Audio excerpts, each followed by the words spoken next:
Rural Americans deserve access to the best of what our nation has to offer, especially health care. Across every state and every community, America's rural hospitals are the first line of defense, protecting our families, neighbors, and loved ones. No matter where you live, hospital care doesn't clock out. They're there 24 hours a day, 7 days a week, 365 days a year. Each year, America's over 5,000 hospitals care for millions of patients, providing 24/7 emergency care, delivering babies, cancer treatments, and other life-saving care that patients rely on. Behind every one of those patients are doctors, nurses, and caregivers working tirelessly to keep people healthy and safe. Hospitals are our community's lifelines. They employ our neighbors and keep our families healthy. But now, some in Congress are threatening access to care. Tell Congress, protect patient care to keep America strong. Don't cut rural health care.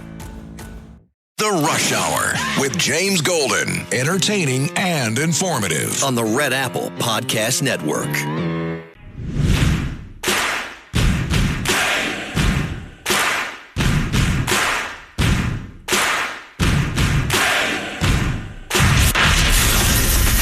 Attention Ditto Heads. Attention Bo Scouts. Goes by the pseudonym Bo Snerdley. It's time for the soul of excellence. He is a radio host here in New York. The Rush Hour is on the air. Rush. Now here's James Golden. Well, I have just finished testifying. I answered every one of their questions as fully as I could. Based on what I knew, and what I knew is what I said in my statement this morning. I never met Jeffrey Epstein, never had any connection or communication with him. I knew Ghislaine Maxwell casually as an acquaintance, but whatever they asked me, I did my very best to respond. It was disappointing that they refused to hold a public hearing, so I wouldn't have to be out here characterizing it for you. You could have seen it for yourself. We had asked for that. We think it would have been better for the committee. Welcome, my friends, to the It's Already Friday again edition of Bo Snerdley's Rush Hour, fastest hour in American media. That, of course, the former First Lady, former Senator from New York, the former, she's a former lot of things, the former most cheated on woman in America. Well, she still may hold that title. The former, she did something else. Oh, yeah, she was a Secretary of State. Yeah. Oh, yeah. Former head of the Bill Clinton Bimbo Eruptions Unit as well. What are you looking at me like that? You have never heard of the Bimbo Eruptions Unit? Oh, Carlos, you need to be so glad you're here to learn the history, the political history of MACA. Can you believe? Yes, he's young. He doesn't. They don't know what happened, folks. Carlos, have you ever seen the movie Primary Colors or heard of it? Okay, Primary Colors was a huge blockbuster bestseller book because it was supposed to be, and for years the writer was anonymous. We later learned who he was. About the Bill Clinton campaign for the presidency. And there was a lot of woman trouble in the campaign because the character played by John Travolta that was supposed to be the real-life character of Bill Clinton used to sleep around with a lot of women and get caught. Now, in real life, we do know this. When the Clintons were running, there was a lot of woman trouble popping up here and there, and the wife at the time, the woman that would become all of those things, future Secretary of State, First Lady of the United States for 2 terms, the senator from New York, most cheated on woman in American history, headed up what was referred to at the time as the bimbo eruptions. We can't have these bimbos erupting, going out to the press while we're running for president, blabbing about what they did with Bill Clinton. In some cases, women were complaining about things that Bill Clinton did to them against their will. There are 2 of those documented. You can look up the names, Juanita Broderick, that's one. And then there was another young woman who actually, they were Democrats, and claimed that Bill Clinton did things to them against their will. In fact, after one of the incidents, former President Bill Clinton was alleged to have told the woman who was bruised at the time, hey, maybe you better go put some ice on that. Put some ice on that. So, Bill Clinton has had a histoire with women, including Paula Jones. That one went all the way up to the Supreme Court in terms of what the deposition. Could she sue him for sexual harassment when he was president? The Bill Clinton years were some very fun years. We look back, many of us, fondly over the Bill Clinton years. And you youngsters don't know anything about it. It was a tumultuous time in America. So Hillary coming out today and basically saying, I did my best. And then there was all the stories about Hillary. That could take another hour. Hillary and her days in the Rose Law Firm. Hillary Vincent Foster. Hillary Webster, what's his name, that was with Justice. This thing could take hours. There are many books written about this histoire in the United States. And, of course, we didn't even get to the most famous woman. Anyway, so Hillary came out and spoke to the press. Bill Clinton, of course, was deposed, or is being deposed today. Hillary also cut... all right, let's go through these real quick. Hillary was asked about Bill Clinton's pictures that he's taken with... Now, there are pictures all over with Bill Clinton. In fact, you're just triggering me. Women, when Bill Clinton was first elected, Carlos, he was considered the sex symbol for Democrat women. Women used to talk about how they used to dream about Bill Clinton. There was a famous woman, I'll have to remember her name, she's a public figure, who publicly said that she would give Bill Clinton that she would do certain things to him involving of an oral nature if he would sign particular legislation that she wanted she'd do that. These were the sexual years of the American presidency. Okay? Wow. So, cut 5, Hillary Clinton with asked about in your opening remarks about how heartbroken you have been for the Epstein survivors as these files have come out. Can you talk to us a little bit about how you have processed and reacted to the fact that the former president, your husband, Bill Clinton, is referenced in the Epstein files numerous times, including in some photos featuring women? And how have you been personally preparing for the deposition that is coming tomorrow?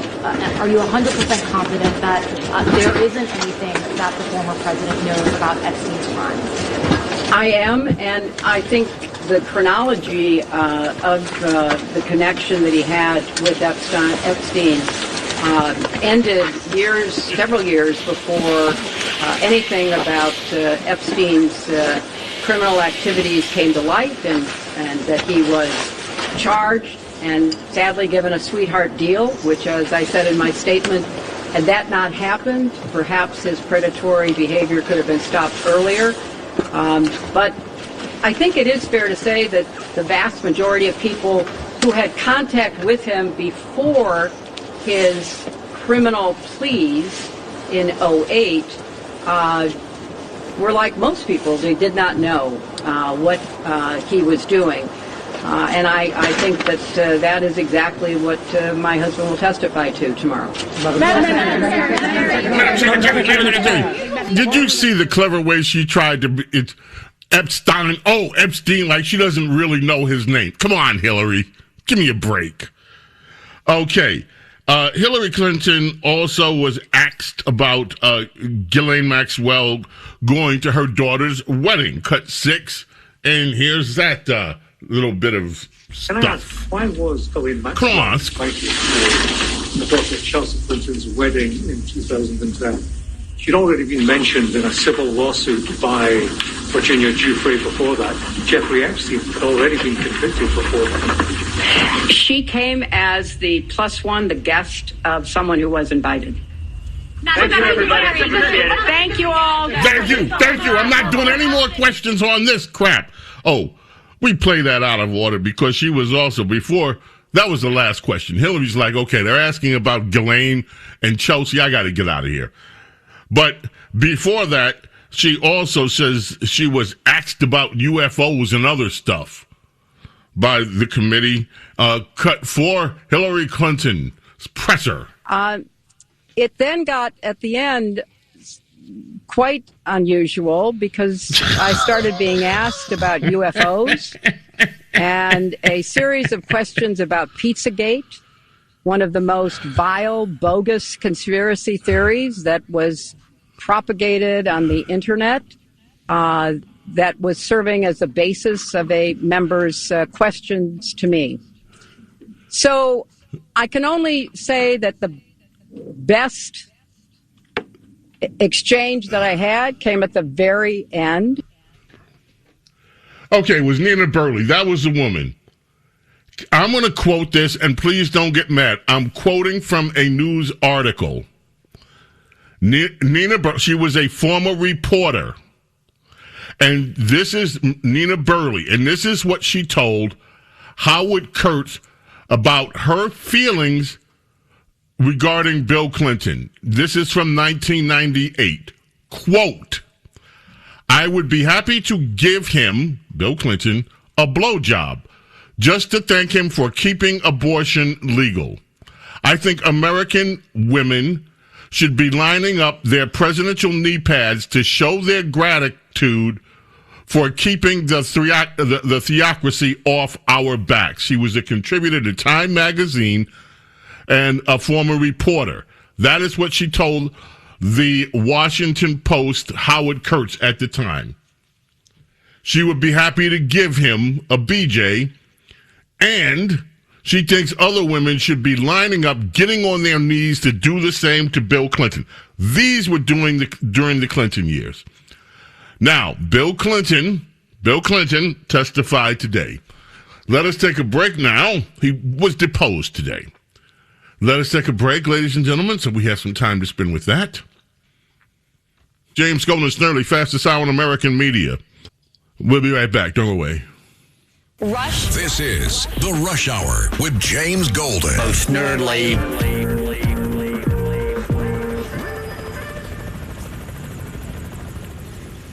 The Rush Hour with James Golden. Entertaining and informative. On the Red Apple Podcast Network.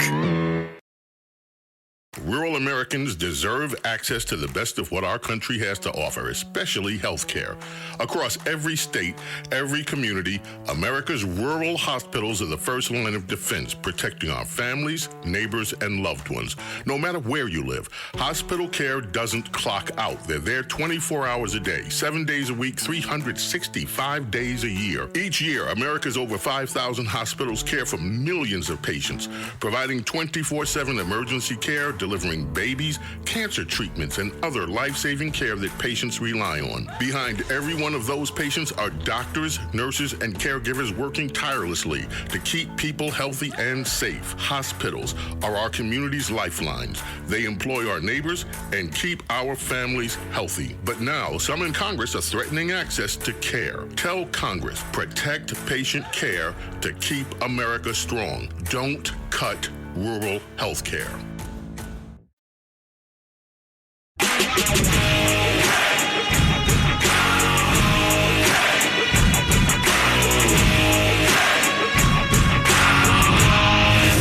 James Golden, known popularly as Bo Snerdley. This is The Rush Hour with James Golden. Rush. Okay, so Bill Clinton today testified. Number one, he said Trump, he'd never talked to me about anything with Epstein or nothing. And that's raising some headlines. Big Donald Trump said he's not so happy about Bill Clinton. This is him on cut 3, him outside of the White House. Today, helicopter going, he's on his way to Tejas. I don't like seeing him deposed, but, they certainly went after me a lot more than that. I don't like seeing him. Look, I like him, and I don't like seeing him deposed. I like him. I don't like seeing him deposed. Now, Carlos, one of the big stories in 1998, it was the big story of the year. Here comes this story, Matt Drudge, Internet, that Bill Clinton, that there was a cover-up about Bill Clinton and the intern. It gets real deep. You all know what happened then, but then no one knew. As the story was unfolding, we hear this thing, Bill Clinton, intern, what intern? What's he doing with the intern? And the story was spiked. Newspapers didn't print it. It was on the internet only, and it started exploding into a story. And as it started exploding into a story, Bill Clinton, President of the United States of America, came out and cut one, and this is what he said to deny the story ever happened. This is a bunch of garbage. But I want to say one thing to the American people. I want you to listen to me. I'm going to say this Listen again. to me. I did not have sexual relations with that woman, Miss Lewinsky. I never told anybody to lie, not a single time, never. These allegations are false, and I need to go back to work for the American people. Thank you.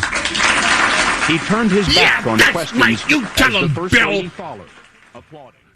The First Lady followed out applauding. Now, okay. So, that in January. February comes and goes. The stories intensify. March come and go. April, May, June, July. And here we are at August. All these months later, at August. And cut to, this is what happened in August of that year. Good evening. This afternoon in this room, from this chair, I testified before the Office of Independent Counsel and the grand jury. I answered their questions truthfully, including questions about my private life, questions no American citizen would ever want to answer. Still, I must take complete responsibility for all my actions, both public and private.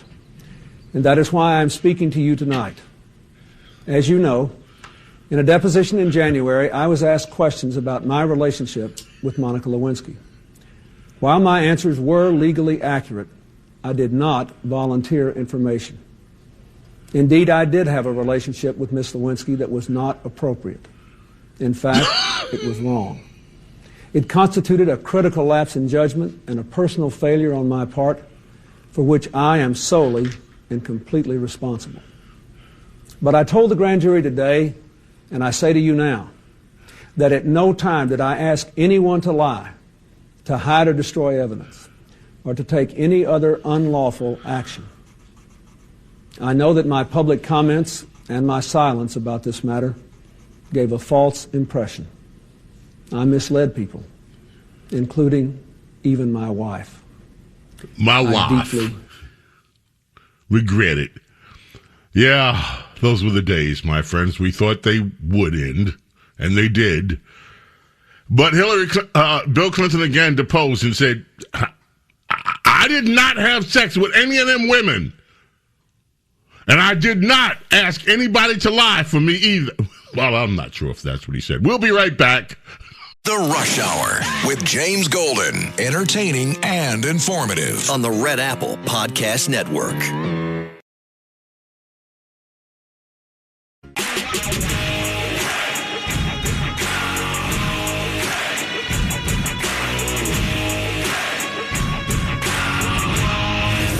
James Golden, known popularly as Bo Snerdley. This is The Rush Hour with James Golden. Rush.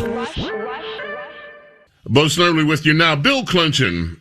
The thing is, for those of you in the younger generations like Carlos and my nephew TJ, you guys don't understand the Clinton administration the way some of us that were following it every day do. We had things in this country that we had never seen before with Bill Clinton. Accusations, the level of corruption that the Clintons ushered in. In fact, there was John Wong famously who stood outside, who said one day, White House, just like Subway, put token in, you'll get stuff out. The level of corruption payoffs that were going on. There was another instance where one of the donors, with L'Oreal, allegedly sold military guidance secrets to the Chinese in exchange. Just Clinton donors, and help them get their missile technology straightened out, secrets to the Chinese that help them point weapons more accurately at us. There was so many stories of corruption oozing out, not just the sexual stuff. That kind of defines the era, but it was more than that. In fact, the very architecture of the deep state that Donald Trump is trying to unravel. You can look at the deep state, to me, in three distinct growth periods. The deep state started in a way with Franklin Delano Roosevelt, with this massive bureaucracy that would become the behemoth federal government.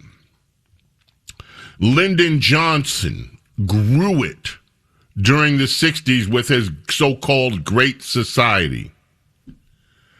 And then you had the Clintons.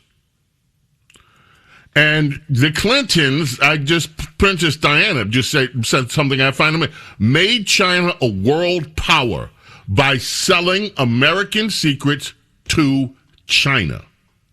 This stuff all happened under the Bill Clinton watch, and the deep state as we know it grew under Obama, but the architects of the deep state, the modern day deep state, were Bill and Hillary Clinton.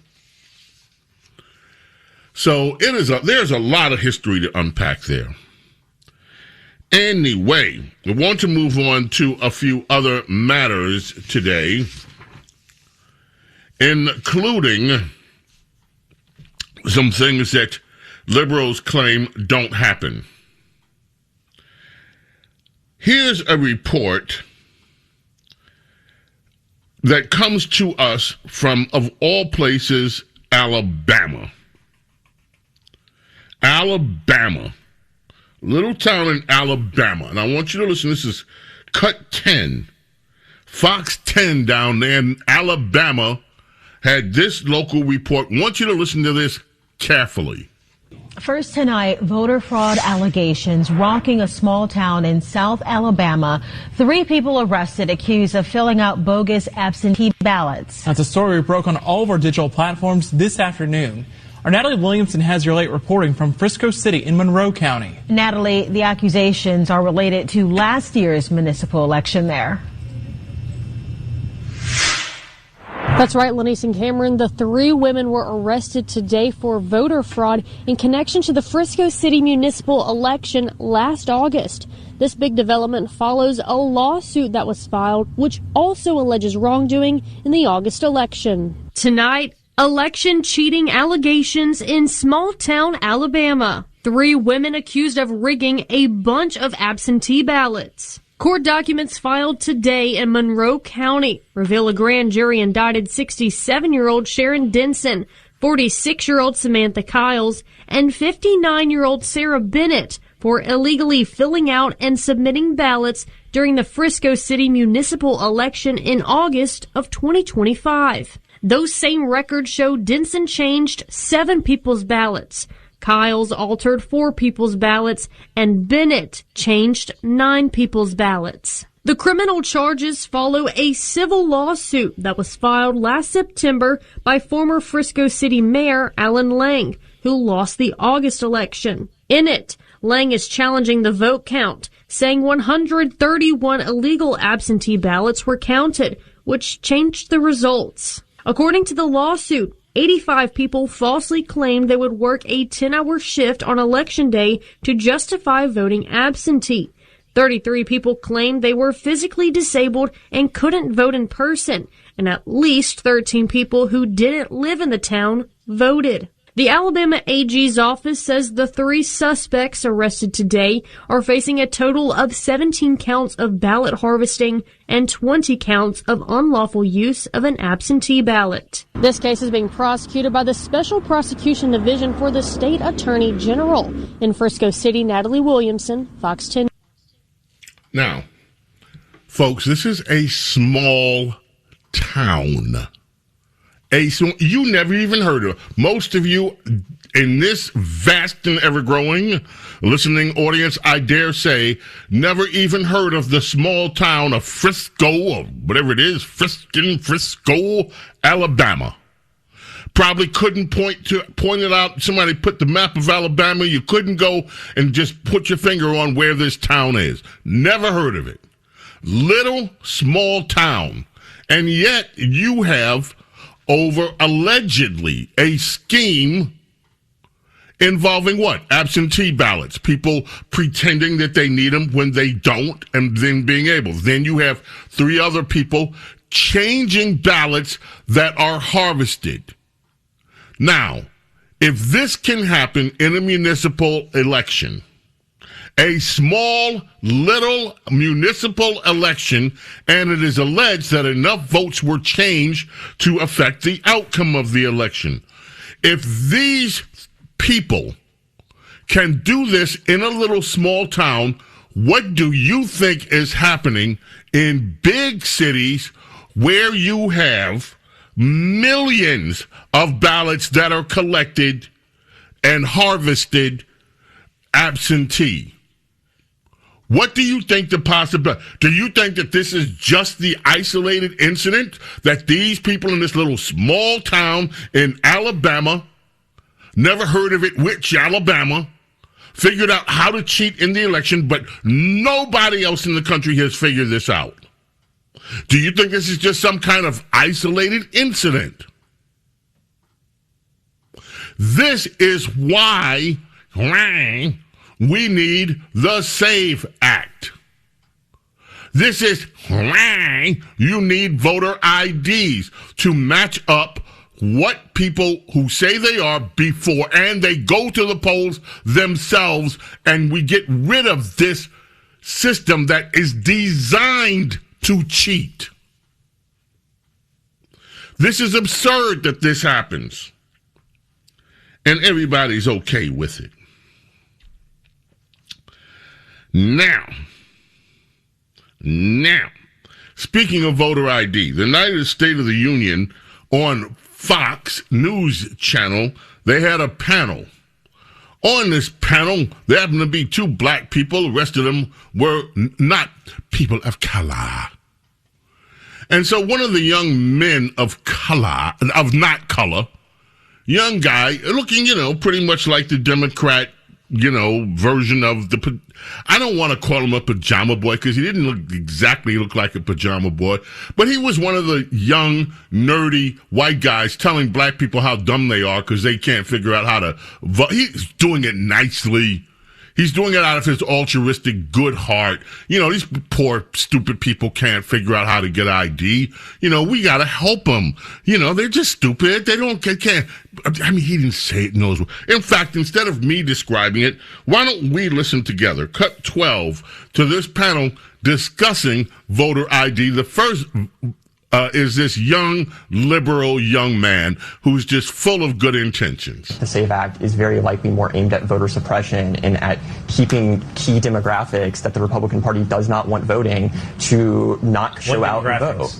I think, very often minority demographics. That's not true. So this is the thing where That's the not suggestion is it's going to keep the black vote down. I've got 2 black panelists here. Ajwa? That's not true. Do you have ID and proof of citizenship? Yeah, and if I need a copy of my birth certificate, it's just a matter of going online or going up to the department and asking for it and showing my information to get it. I mean, to say that it would negatively affect a minority group because they're somehow not educated enough to get these documents is completely outrageous. Annie? Yeah. But that's the line. And these guys just go on repeating it. I'm glad she called them out on it. Let's see. We have so much more. But before we do that, I would like to inject just a fun moment here. Well, before we get to the fun moment, Zoran. Cut 14, Zoran talking about his meeting at the White House yesterday with President Donald J. Trump. Good morning, everyone. Good morning, Zoran. It is truly a pleasure to be here. And I want to say thank you so much. Thank you. For your introductory remarks. Okay. And before we speak about the Weeksville Heritage Center, I want to share a few words about my recent visit to the White House. Yesterday, I did something that I am truly reluctant to do. I left New York City. I traveled down to Washington, D.C. to meet with President Trump in the Oval Office. I have said time and again that our city faces an immense affordability crisis. It is felt by residents here in Weeksville, across Brooklyn, and across the 5 boroughs of the city that we all love and call home. And it is felt whenever New Yorkers try to find a place to live, go grocery shopping, put their kids in childcare, or even take public transit. Addressing this crisis was the focus of my meeting with the President. I proposed working together to build more than 12,000 new homes in our city, which will be the single largest housing development New York City has seen since 1973. The President was interested in the idea, and I look forward to the ensuing conversations about how to build more housing in a city that doesn't have enough of it. We also discussed the immigration cases I know are front of mind for so many New Yorkers. I shared my concern with the President about ICE's detention of Columbia student Elmina Agayeva yesterday morning, as well as the detention of 4 additional New Yorkers in relation to the university, Mahmoud Khalil, Mohsen Mahdawi, Yunseo Chung, and Niqaq Ordia. I asked that their cases be dropped. I'm grateful that shortly after our meeting, the President called me to inform me that Elmina would be imminently released, and indeed she was. Now I want to speak about the reason that we are together today. Okay, thank you. Yeah, this was this young gal that had been daring pretty much ICE to come get her. They got her. But she got out, I guess. We'll see whether she stays. She's a student over at Columbia. The other 3, no dice. So he got a little something. Look, I'm not mad at Trump or Mondami. You know, I think it's disgraceful. Alvin Bragg, these guys assaulted police officers. Alvin Bragg, of course, letting them off. Mondami not thinking about it. If you New York City police officers get too tired of this, there were other states in these United States of America who would welcome you to bring safety and to help their states maintain safety. You could have a much nicer life than you do working for people that don't like you. You could actually leave and go to places where people love their police officers and would never tolerate their police officers being pelted with chunks of ice and have a district attorney let them out. So just a word to you, New York City police officers who are having to endure this nonsense. There are places in the United States where you would be given a hero's welcome to join the communities. People would love you in their communities. And they would throw flower petals at you, not ice chunks. And those they would throw gently for their appreciation that you are there. Now, I promised a moment of levity. We have a moment. We have such a moment. And I mean that. New York City police officers, you brave, You brave, hard-working law enforcement officers who help maintain public safety in some of the most horrid conditions in the human world. You would be loved in other places. The mayors of other American cities would welcome you with open arms, would praise your expertise, would want it. You don't have to stay in a city where the mayor and the district attorney disrespect you at every single turn that they can. There are places that would love to have you. We promised a moment of levity, my friends. And they would love to have you today if you wanted to apply. And so let us get back to, we love police officers. Most people, sane people, love our police officers for what they do. It is insanity that these New York City police officers have to put up with this rot gut from these gutless politicians, including the district attorney, who should be supporting law enforcement. Anyway, we did promise you a moment. And here it is. Piers Morgan, broadcaster, was speaking with Roseanne Barr. And he asked Roseanne Barr about one of the defining questions of our time, a question that even one of our justices on the Supreme Court had a very, very difficult time answering. He asked Roseanne, what defines a woman? And this is how that exchange went. What is a woman? A woman is me. A woman is somebody whose breasts hang down to her stomach and who has a prolapsed uterus from giving birth to 5 ungrateful little bastards who have never had to work for a thing in their damn life. That's what a woman is. Roseanne. James Golden, coming right back. Don't go away. Rush. This is The Rush Hour with James Golden. Bo Snerdley.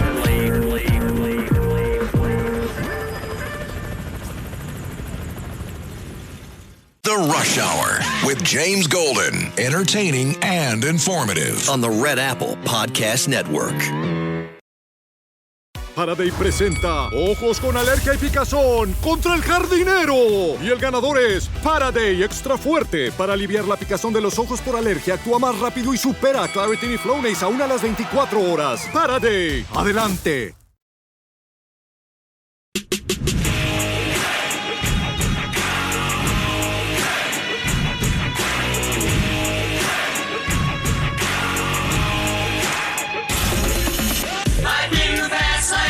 It's The Rush Hour with James Golden. Goes by the pseudonym Bo Snerdley. Rush.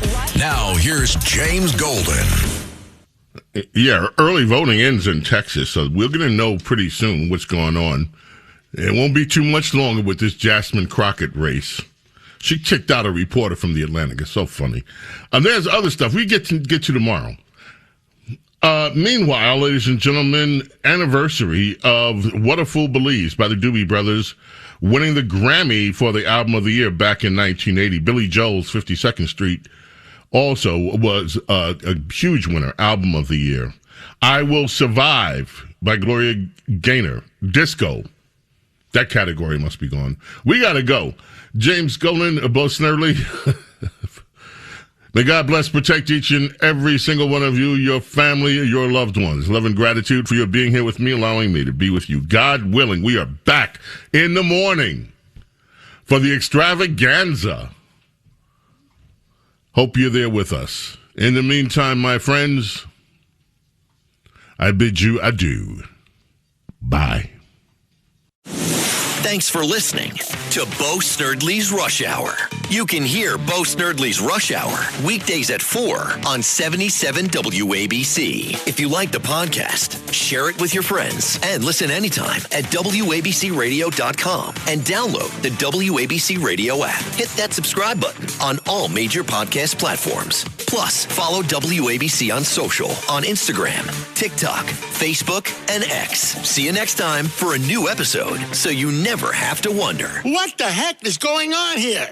Every week, the Payne family cuts straight to the real financial story. The one question, Bob, everyone's asking is, are we in an artificial intelligence bubble? You've been through boom and bust. What do you think? No hype, no myths. Just what actually matters to your money. Does feel very similar to what we experienced in the 90s. Where are we, though? Are we in 1995, 1997, 1999? Listen to the Pain Points of Wealth on the Red Apple Podcast Network.